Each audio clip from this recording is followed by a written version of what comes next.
Macam mana keadaan abang bila makan madu ni? Apa ceritanya? Cuba cerita tengok. Dia mula-mula dia tangkap je Ustaz. Dia tangkap, dia lemukkan. Dia banyak tangkap. Sampai sini. Kat situ yang banyak Ustaz.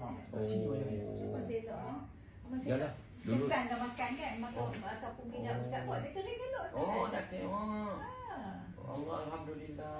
Dia tangkap sini lah. Dia main macam Ya Allah, buat belah kaki semua. Sebab dia tak bagi orang tengok geli kan. Jadi bila sapu ni pakai amal kan, jadi dia tak balas. Minta izin tengok kaki saja, tak tengok muka. Ya Allah ya Rabbi.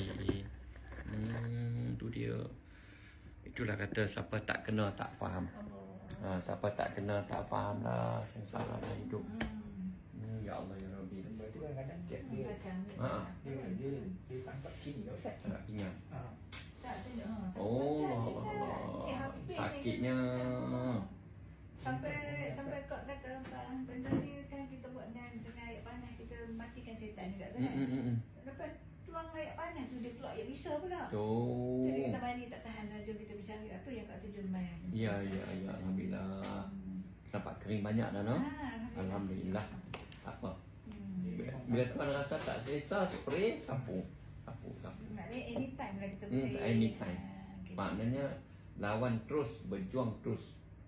Alhamdulillah ada perubahan dah. Terima kasih ya Allah. Kau terima doa-doa kami. Amin. Berkat abang jauh mai. Untuk amal Quran yang sunnah. Alhamdulillah.